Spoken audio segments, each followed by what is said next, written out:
అందరికీ నమస్కారాలు.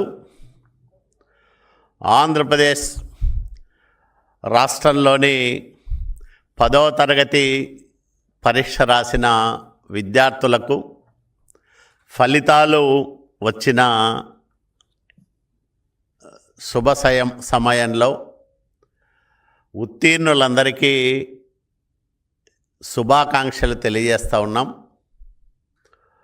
ఈ రాష్ట్రంలో విద్యాశాఖ మంత్రిగా నారా లోకేష్ బాబు గారు బాధ్యతలు చేపట్టిన తర్వాత విద్యా వ్యవస్థలో సమూలమైన మార్పులు తీసుకొస్తూ వినూత్నమైన సంస్కరణలను ప్రవేశపెడుతూ వచ్చిన ఫలితంగా 2 సంవత్సరాల కాలంలో గణనీయమైన మార్పులను విద్యా వ్యవస్థలో మనం చూడగలుగుతా ఉన్నాం.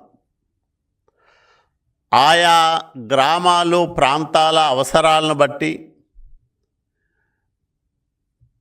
పాఠశాలల ఉన్నతీకరణ, అట్లాగే మోడల్ స్కూళ్ళ ఏర్పాటు, ఒక తరగతికి ఒకే టీచరు అనే విధానం, వీటన్నిటినీ ప్రవేశపెట్టడంతో పాటు పేద విద్యార్థులు సక్రమంగా బడికి వెళ్ళి చదువుకునే వెసులుబాటు కల్పించింది ప్రభుత్వం.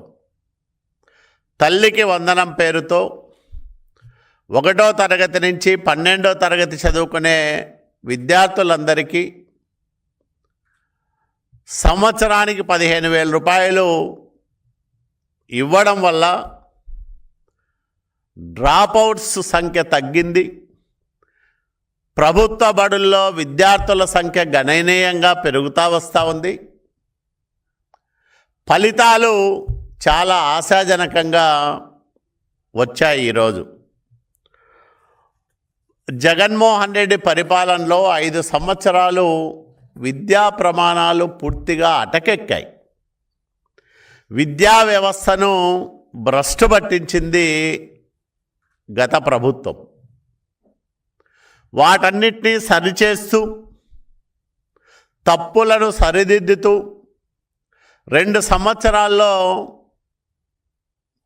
చేసిన కృషి ఈరోజు విడుదలైన ఫలితాల్లో స్పష్టంగా మనకు కనిపించింది. 2022లో 67.26% ఉత్తీర్ణత నుంచి ఈ ఏడాది 85.25% ఉత్తీర్ణతకు పెంచగలిగాం. ఉత్తీర్ణత శాతాన్ని గణనీయంగా పెంచగలిగినాం. ఇందులో కూడా బాలికలదే పైచేయిగా ఉంది. 87.90% మంది బాలికలు ఉత్తీర్ణత సాధించారు. బాలురల్లో 82.68% మంది ఉత్తీర్ణులయ్యారు.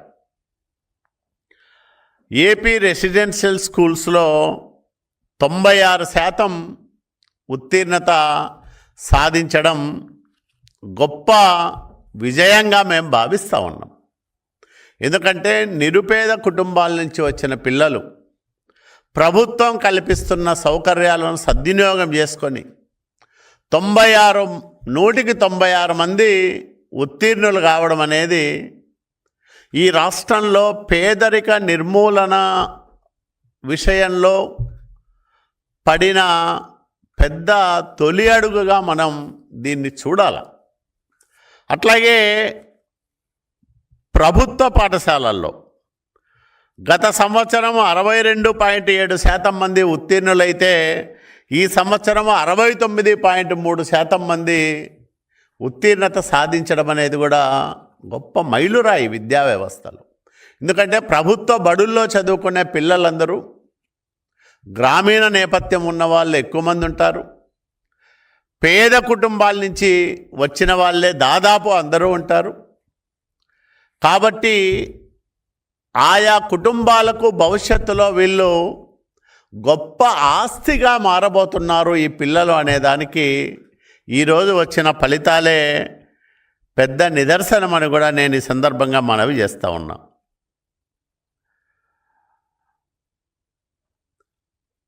9600 మోడల్ స్కూళ్ళను పెట్టాం.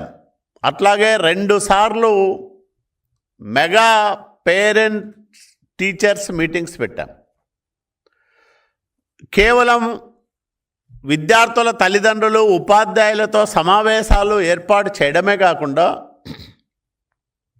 వాళ్ళ పిల్లల ప్రోగ్రెస్ కార్డులు ఆ క్లాస్ టీచరు ఆ తల్లిదండ్రుల దగ్గర కూర్చొని ఆ పిల్లల నడవడిక, క్రమశిక్షణ, వాళ్ళ బలాలు, బలహీనతలు, పాఠ్యాంశాల్లో వాళ్ళు సాధిస్తున్న ప్రగతి, చూపిస్తున్న ప్రతిభ, వీటన్నిటినీ తల్లిదండ్రులకు విశదీకరించి తెలియజెప్పడం వల్ల తల్లిదండ్రులు కూడా పిల్లలలో ఉన్న లోపాలను సరిదిద్దే ప్రయత్నం చేయడం వల్ల మంచి పౌరులుగా ఎదగడంతో పాటు